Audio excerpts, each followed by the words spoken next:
চলো বন্ধুরা, আজ আমরা একটি ওয়াটার কালার দেখার চেষ্টা করি।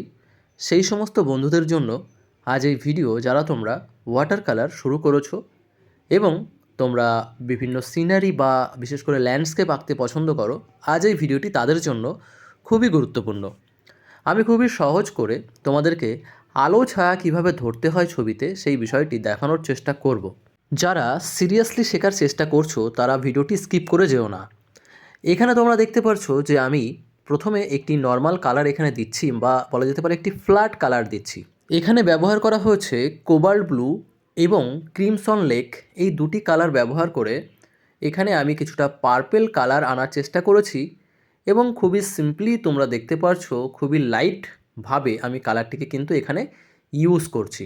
ওয়াটার কালারের শুরুটা সবসময় চেষ্টা করবে কিছুটা লাইট ওয়েতে করার, কারণ তুমি যদি ডার্ক শুরুতেই করে ফেলো তাহলে কিন্তু তোমার এক্সপেরিমেন্ট করার জায়গা থাকবে না, মানে তুমি তারপরে পরবর্তীতে তার উপরে কালার চাপাতে পারবে না। মানে যেহেতু প্রথমেই ডার্ক করে ফেলছো সেহেতু তুমি কালার কিন্তু পরবর্তীতে দিলেও সেই কালার কিন্তু তুমি ফোটাতে পারবে না। যে কারণে ওয়াটার কালার সবসময় চেষ্টা করবে লাইট থেকে শুরু করে ডার্কের দিকে যেতে।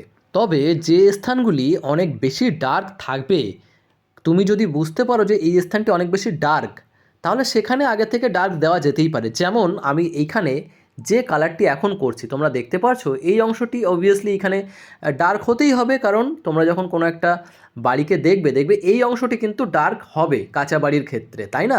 এই জন্যে আমি শুরুতেই কিন্তু এখানে একটু বেশি ডার্ক দিয়েছি। এরপরে যে অংশগুলি দেওয়া হচ্ছে দেখো এখানে কিন্তু ছায়া পড়বে, যে কারণে কিন্তু এখানে দেখো ডার্ক দেওয়া হচ্ছে। এবার এখানেও দেখতে পাচ্ছ যে এখানেও কিন্তু আমি কিছুটা ডার্ক এরিয়া করে বা ডার্ক দিয়েছি, তার কারণ এখানেও ছায়া পড়ছে উপরের অংশের। তো নিশ্চয়ই বুঝতে পারছো, তোমাকে এইভাবেই আইডেন্টিফাই করতে হবে যে কোন স্থানে ছায়া কোথায় পড়ছে এবং কতটুকু পড়ছে।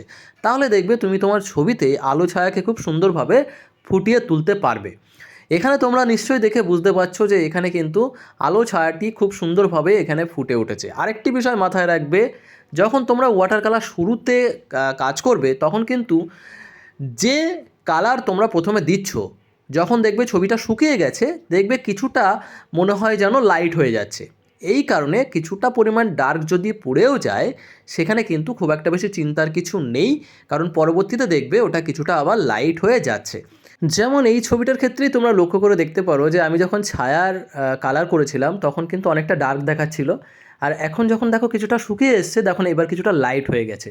বুঝতে পেরেছো তো? ঠিক এইভাবেই তোমরা কিন্তু কাজগুলোকে করবে। এবার এতদূর করার পর দেখো এবার কিন্তু ব্যাকগ্রাউন্ডের কাজ। আমি দেখো চালের যে উপরের ভাগটা করেছি সেখানে কিন্তু দেখো আমি অনেকটা পরিমাণে লাইট রেখেছি, কিন্তু এই লাইট অংশটাকেই তোমাকে ফুটিয়ে তুলতে হবে ব্যাকগ্রাউন্ডের মাধ্যমে। যেমনটা এখানে আমি করলাম, এখানে ব্যাকগ্রাউন্ড আমি যদি কিছুটা ডার্ক করে ফেলি তাহলেই দেখো অটোমেটিক্যালি এই ঘরের যে উপরের অংশ বা যে চাল যেটাকে আমরা বলছি সেই অংশ দেখো ফুটে উঠবে। ওখানে আমরা কালার করি বা না করি ওই অংশ কিন্তু দেখো ফুটে উঠবে। আর ঠিক এই কারণেই কিন্তু ব্যাকগ্রাউন্ড এত বেশি গুরুত্বপূর্ণ ছবির ক্ষেত্রে। তোমরা নিশ্চয়ই বুঝে উঠতে পারছো যে এই যে ঘরটি আমরা করলাম প্রথম অবস্থায় কেমন লাগছিলো এবং ব্যাকগ্রাউন্ড দেওয়ার পরে দেখো ঘরটা অনেকটা পরিমাণে কিন্তু চেঞ্জ হয়েছে। বুঝতে পেরেছো? ঘর কিন্তু একই রকমই ছিল, বাট ব্যাকগ্রাউন্ড দেওয়ার পরে দেখো ছবিটা অন্যরকম হয়ে যাচ্ছে। হ্যাঁ, তো এই জন্যই ব্যাকগ্রাউন্ডকে তোমাদের কিন্তু গুরুত্ব সহকারে করার প্রয়োজন রয়েছে। আর এবার ঘরের চালের উপর আমরা কিছুটা ভলিউম লাইন এখানে করার চেষ্টা করব, এইটুকু বোঝানোর জন্য যে এই চালটি কোনো হয়তো টালির দ্বারা, মানে তোমরা যদি গ্রামের ঘরগুলো যদি দেখো তাহলে দেখবে উপরের টালি থাকে, তো এই টালিগুলিকে বোঝানোর জন্য আমরা এখানে কিছু লাইন এরকমভাবে টানলাম যাতে করে আমরা টালিগুলিকে বোঝাতে পারি। তো দেখো আমরা কিন্তু খুব সহজেই পার্টটিকে ধরে নিতে পেরেছি বা করতে পারলাম। তোমরা যদি চেষ্টা করো খুব সহজেই কিন্তু এরকম ধরনের কাজগুলি করতে পারবে। এরপর আমরা ঘরের সামনের অংশ যেখানে আমরা দেখতে পাচ্ছ যে ঘাসের মতো অংশ ছেড়েছিলাম, দেখো ঘরের নিচটা যদি তোমরা ফলো করো কিছুটা ঘাস থাকলে যেমনটা হয় ঠিক তেমনভাবে জায়গাগুলোকে ছেড়েছিলাম। আর তার উপরেই আমি কিন্তু এখানে কালার করলাম জাস্ট নর্মালি কিছু হলুদ এবং সবুজের মাধ্যমে, এখানে একটা সামনের যে ঘাস বা যে মাঠ থাকতে পারে তারই একটি এফেক্ট এখানে দেওয়ার চেষ্টা করলাম। আর এরপর আমরা ঘরের সামনে একটা গাছ করার চেষ্টা করব এবং সেখানে একটা ছোট্ট কম্পোজিশন দাঁড় করানোর চেষ্টা করব। তাহলে তোমরা বুঝতেই পারছো যে আমি কিভাবে এই পর্যন্ত কাজটিকে করলাম। আশা করছি তোমাদের এতদূর পর্যন্ত কোনো রকম সমস্যা হয়নি।